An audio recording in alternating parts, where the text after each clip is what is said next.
This week, some tips on getting your RV to last longer, a story of a dealership taking advantage of an owner to try to get money out of both the owner and the manufacturer, and a teenager's favorite places on the road. This is RV Miles. This summer, LL Bean invites you to simply step outside and enjoy the fresh air and sunshine. We'll be your guide with tips and advice to get more out of every moment outdoors. Here's one. On your next camping trip, turn a headlamp into a lantern in 5 seconds. Strap the headlamp around an empty clear water bottle or milk jug and turn it on. The soft white light will brighten up a tent. For more fun ideas, easy how-tos, and inspiring stories, visit llbean.com/guide.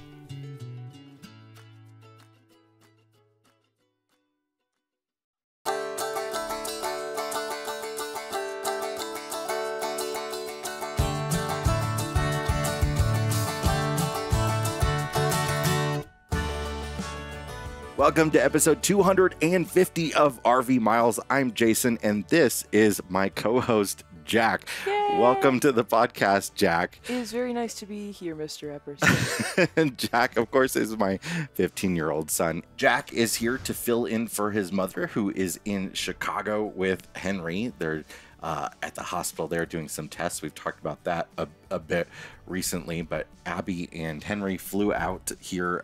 We're in Utah right now, and they flew to Chicago to get some stuff done. So Jack is here to How long fill was in. that flight? I didn't know how long that flight was. You know, I don't know, but Utah to Chicago is like, how many states away is that? like 4 or 5. It was supposed to be a layover in Denver, but they missed their flight because security took too long, and they ended up getting Southwest was kind enough to put them on a direct flight pretty much immediately after. So they actually got into that's nice. Chicago sooner than they would have had they stayed on their original flight. Oh, that's really nice. Pretty cool, right? So today I wanted to start the show off with some tips about keeping your RV healthy. This actually comes from our friends over at RV Trader. It's an article entitled 14 Tips to Save Your RV from an Early Death. That's dramatic. So we're going to talk about a few of those. The first tip that I want to share with you that they have is to check your tire pressure and tighten the lug nuts on your RV. A lot of people ignore the tire pressure until they see a flat, or they have a tire pressure monitoring system and maybe they don't check the lug nuts on their wheels, and those lug nuts can come loose and your wheels can fall off. It is very important before any long trip to check the torque on your lug nuts on your wheels. On any trailer or motorhome, we travel with a torque wrench so that I can do that check, and it's a really important thing to do. Take care of your RV's sewage system. RV owners need to take care of their vehicle's sewage system, and during the off-season, you should follow steps for winterizing your RV. For each system, ensure the chemicals you utilize are compatible with your vehicle. Make sure to read your owner's manual for the correct chemicals and procedures and for maintenance, and make sure to try to use chemicals in your sewer system that are safe for septic systems. A lot of them have formaldehyde in them, which kills the bacteria, and the bacteria is actually good for septic systems to break down everything. If you don't have that bacteria, you just have I have no idea what water. like 50% of those things are. That's all right. You're going to start learning. You're going to help me with No. the sewer. No. Open the vents of your RV. RV Trader says you can actually extend the life of your vehicle by allowing fresh air to circulate through the vents. Temperatures inside your RV can soar on scorching summer days and swiftly degrade even the most robust materials. Have you ever seen when somebody has an RV with sort of like the fake leather sofas, right? And you see that they're peeling, and maybe it's only a 3-year-old RV. It's because of heat and cooling differences. So it's because it's going through like freezing temperatures at night and going through 110 degrees in the summer when it's in storage. So it's really important for you to keep some airflow going in your RV to allow for the materials to expand and contract without damaging everything. I hate having to sit on leather seats that are torn up. It's like the worst thing. Side tangent, but one time we went to this restaurant and there was only one seat, like one booth that wasn't completely ripped to shreds. which really confused me. It's often like Panera where they've got the seats all ripped up, and we just... Only bad thing You about got to find the table that I doesn't love have Panera. them. Panera has amazing food. Look after your RV's brakes and transmission. Treat and clean your RV's slide outs. I just did this the other day. I lubed up all our slide outs. You want to lubricate the mechanisms and the seals that go around the slide out to make sure that the slide lasts a long time. It needs to be oiled and maintained. And those seals, if they don't stay soft and supple, they don't seal out the weather. So it's important to seal those. So I will link to this whole article with all these 14 tips to save your RV from an early death in the description for this episode. So in a little bit, Jack and I are going to talk about some of his favorite spots on the road and some of mine too. But first, we're going to take a break. We'll be right back. Chances are you've seen them on the road. That's because Blue Ox designs and manufactures the best towing products in the industry. Just look around, you'll find them on highways and campgrounds and anywhere you find people traveling in the great outdoors. Award-winning tow bars, base plates, and brakes, a full line of weight distributing hitches, adjustable ball mounts, and a new line of fifth wheel hitches. With Blue Ox, towing doesn't have to be a drag. To learn more about how Blue Ox can make your travel adventures even more stress-free, visit blueox.com. Have you heard of Park Wolf? It's a game-changing iPhone app for exploring U.S. national parks. Park Wolf's Wildlife Finder makes finding any wildlife species super easy. Park Wolf gives you heat maps and charts of the best places and times in the park to find any species. Park Wolf's free drive GPS Explorer makes exploring the park a breeze by showing upcoming places in the park as you drive, along with distances to the nearest gas station, restrooms, food, and pullover points. You can download Park Wolf for iPhone from the App Store today and start making the most of your national park visit. Okay, we are back, and it's time to talk about, Jack's, some of your favorite places that we've been to on the road, because I'm really interested to hear from a teenager's perspective about life on the road and places that you've been to and what you like and what you don't. So let's start off by you just sharing with us one of your favorite places that we've been to. One of my favorites would be Omaha. I really liked that. I have no input on what it's like to live there, so I can't really speak for that, but I would really like to go back sometime. What are some of the things that you liked about Omaha, Nebraska? The zoo was really good. I forget that this one place we went to that was also really good. We had a pass there, right? So we got to see all these cool places, and and especially when we're in cities, I find that really fun.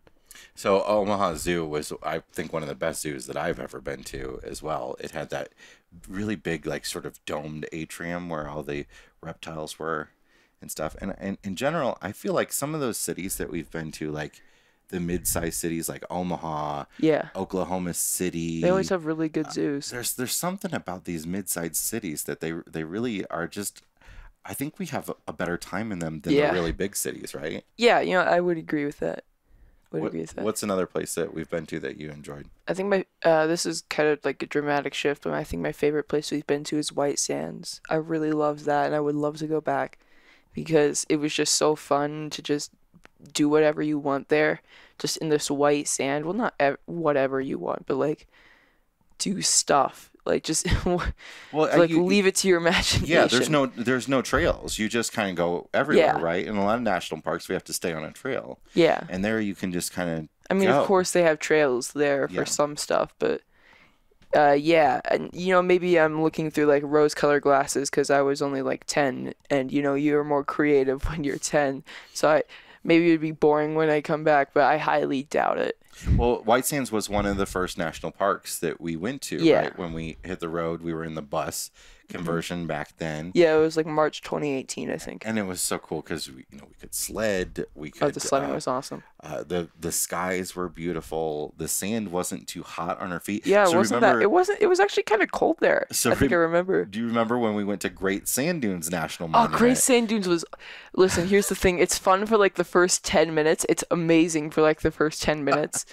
And then after that, it's just pure exhaustion and misery, having to climb up all these sand dunes. Those dunes were real rough to climb. Oh my God. I think trying to get down was the worst part.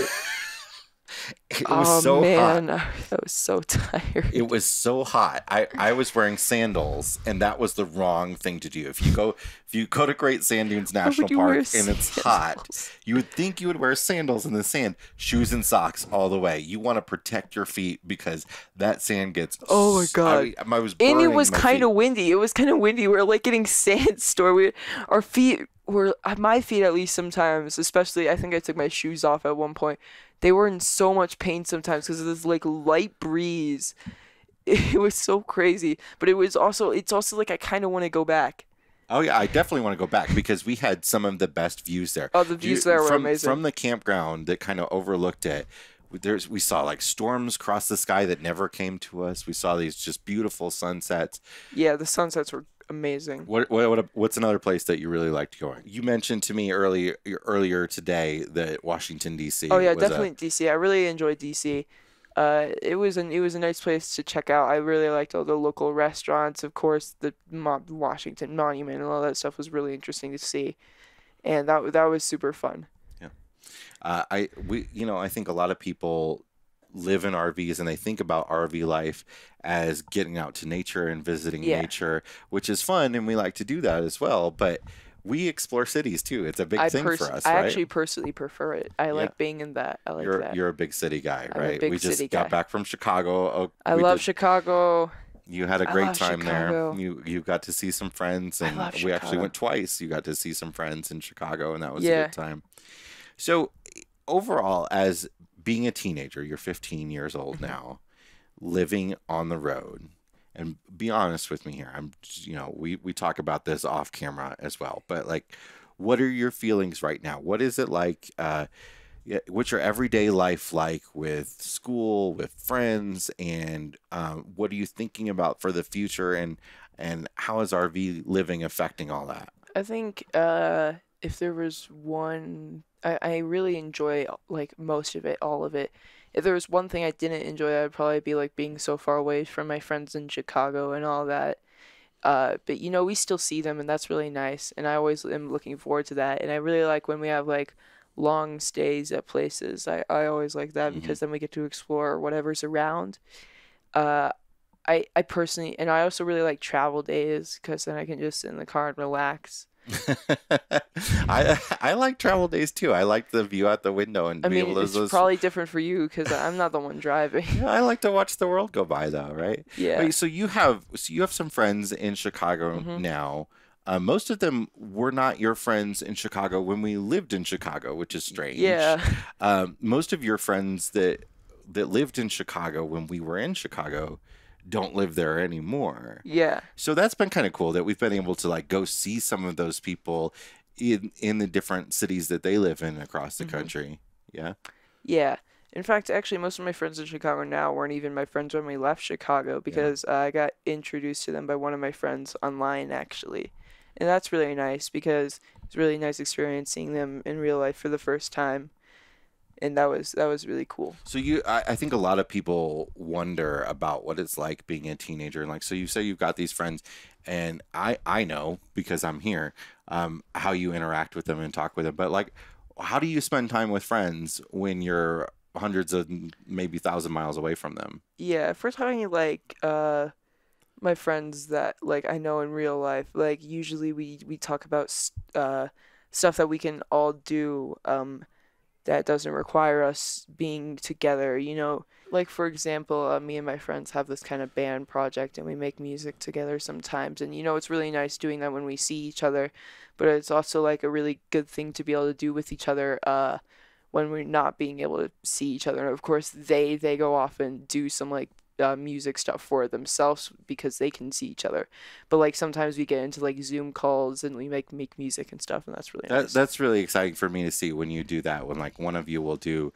the lyrics and one of you will do the music, or you'll work on a collaborative game project where you're building a game, or you're making a movie with friends where you're writing scripts and then you get together and film it. That's always really cool. Yeah, that's what I was doing when I was in Chicago. That was really nice. Yeah. Cool. Well, is there anything else that you want to add about being a teenager on the road? Being a teenager on the road, I guess one downside, not really a downside, is that like the amount of people your age you meet have like nothing in common with you, and that can sometimes be weird, but it also can be really interesting because like most of the kids that you meet that are full time, right? They have more experience like just enjoying. I don't know how to put it any other way, but like enjoying being outside more than you, if that Mhm. makes sense. Because there's like stuff that I like to do that requires like being inside or like over the internet, and they have like no interest in that. And that's actually kind of interesting because I get to discover new things with that. And Yeah. Yeah, you like to you are interesting to me because you like to spend a lot of time on the internet doing stuff with your friends. Um, but also you like to go out and like do walks all by yourself and be yeah, like completely away from everybody and alone and just like get outside what and I like sort of explore around. when I usually do that, that's when I have like a big creative inspiration for whatever I'm working on. So I just like go outside and think about it and a little bit like develop it more, and then I go back, and then I put that spark onto something, and I really enjoy doing that. All right, well, Jack, thank you for sharing your thoughts on that stuff. More to come with Jack in a moment. We're going to have our Fresh Tank Black Tank segment, and Jack's going to sit in for that as well. We'll be right back. Tired of overcrowded campgrounds, competing for reservations, paying high fees for sites? Well, ownership is a big trend in RVing. There's a company out west now that's catering to this trend. Check them out. Western Land and Ranches sells large acreage RV ranch properties at amazing prices, near popular destination spots: the Grand Canyon, Las Vegas, Lake Havasu, the Hoover Dam, Flagstaff, Sedona, and more. The best of the West, 100% ownership. These large acreage properties are designed for privacy and freedom. Visit the website to explore ownership options. Big RV ranches start as low as $39.9 with great financing options available. No more calling around for reservations. Your property, your way. For details, visit azrvland.com. That's azrvland.com. All right, it's time to check the level of our tanks. Jack, what is in your black tank this week? The inconsistent weather of Utah.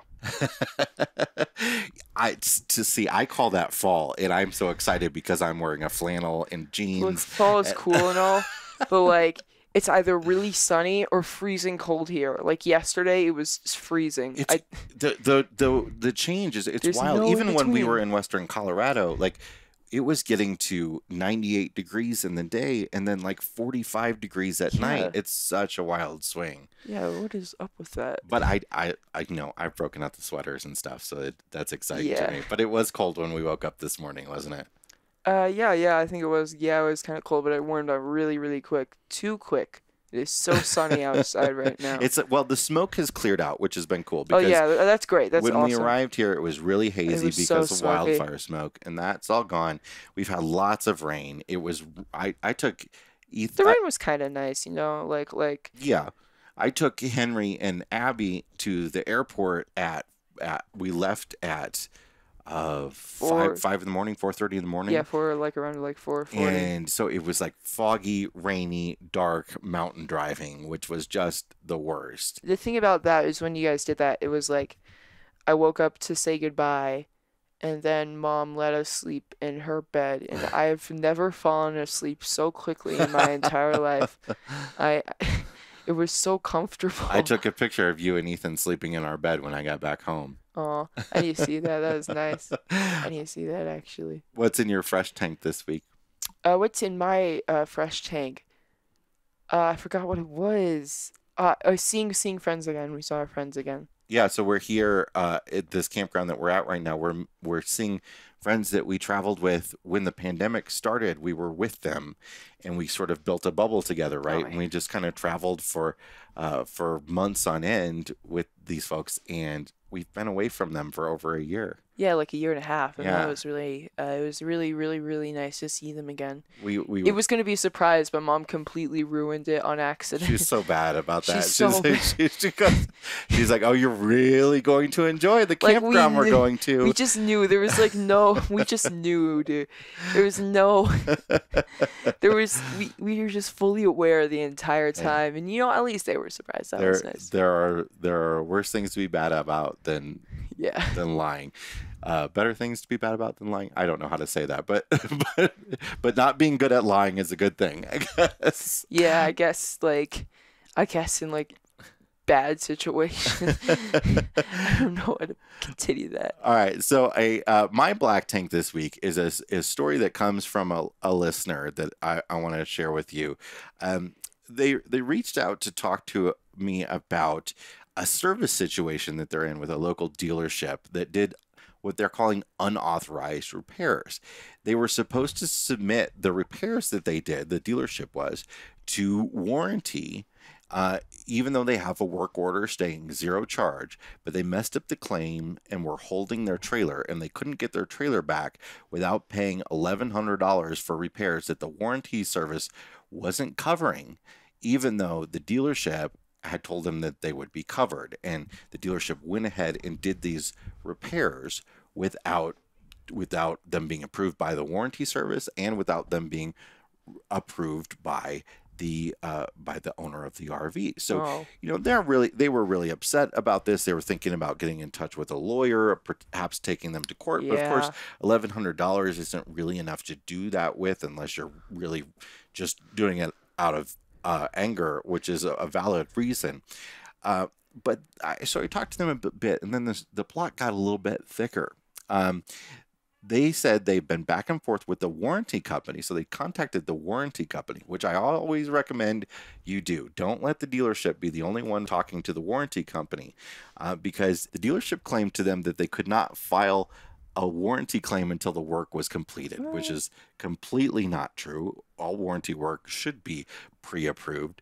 The warranty company said that was false and has now actually approved the work. So the dealership actually never went to try to get the warranty work approved. And what it seems like is that the dealership was trying to get not only the customer to pay for the repairs, but also the warranty company to pay for the repairs, and double dipping. Oh, man. So they say, needless to say, they won't be going back to that dealership. But this is, like I said before, it's a really important reason to talk to the warranty provider, whether it's the manufacturer of your RV or a third-party warranty company that you are paying for. Don't let the dealership be the only one that's the go-between. And don't assume just because you chose a big name nationwide RV dealership that they're not going to do anything shady like that, because they're often known to be more shady than the rest. So that's my black tank this week. That is much worse than inconsistent weather. My fresh tank is also seeing friends and seeing new people. So we just finished our experience at the RV Entrepreneur RV Roundtable. was great. I loved RV. It was our second year there. It's my second year speaking there. Abby and I we did the keynote last year, which was so wonderful. And then this year I got to talk about a totally different business side things, press relations with folks at the roundtable. And it was such a great experience to be in a room with so many people that are doing what we're doing and share the same challenges and concerns as us, and have some great tips. And so many of you I know listen to the podcast that were there because you told me. And I just want to, if you're listening, I want to say thank you for all the kind words that you had for us at the summit, but for being listeners and for being folks that do what you do and sharing in this community of folks that are trying to live the nomadic life and make a living while being on the road, whether that's content creation like us or running a business that has nothing to do with content creation. Yeah. It was just so awesome to be with so many people, to boondock in the 95 plus degrees, and I spent all of my time at the workplace, so I have no input on that. So this campground, the campground's not finished. It was so good. But they're building this campground out to have it has a workspace, an air-conditioned, good internet, lots of desks, lots of power outlets to plug into. So nice. Campgrounds, it's one of the top things that people request of campgrounds is that they have good Wi-Fi, and it's one of the hardest things for campgrounds to do. You have no idea how much it actually costs campgrounds, especially ones that are in places where they don't only have so many service providers. But instead, my thought has always been, don't provide Wi-Fi across the campground. those of us who are, Yeah. you know, are doing this regularly are bringing our own Wi-Fi anyway. Instead, have a business center Yes. with great internet there where you can sit and be comfortable, relax, and work. And I then got folks so like much us, done. we can like go to that place, work, and then kind of feel like we're leaving our work at the office when we go back home. It's a great thing to do. So nice. Yeah, I got so much done. It was crazy. It's like this is like the best 3 days of like since we left Chicago, I guess. I don't know. Jack is very concerned about getting stuff done, which is a great work ethic to have. I just like going up to like workstations or whatever. That's what I enjoy doing the most. That's how I get it more done, is when I change the environment. Because when I'm at home, I don't know, it feels strange. It kind of feels different, and I end up not getting that much done. If I'm in a sort of freeze and not getting stuff done and sort of my mind's wandering, I like to just get up and move to a different spot, whether that's in the house or somewhere else at the campground as well. Same deal. Yeah. All right. Well, that's it for this week's episode of the RV Miles podcast. I want to thank Jack for joining us this week and filling in for Abby. And I've spent a great time having you here. Also been a great time just being here with you and Ethan and at home and being able to just hang out, the three of us. And we're going to have another fun day and a half till Mom and Henry get back. Hey, if you are wanting to help out with the podcast, if you wouldn't mind, next time you purchase something from Amazon, go over to amazon.com/shop/RV Miles, and anything that you purchase on Amazon after that point won't charge you a dime more, but sometimes we get a little bit of a kickback from Mr. Jeff Bezos. And also make sure to follow us on social media. And, you know, if you want to talk to us about this episode or any other episode, the best place to do that is either in the RV Miles Facebook group, or you can go over to the YouTube version of this episode and leave a comment there. Other than that, we'll see you next week. Thanks for joining us, everybody. Keep logging those RV miles. Bye.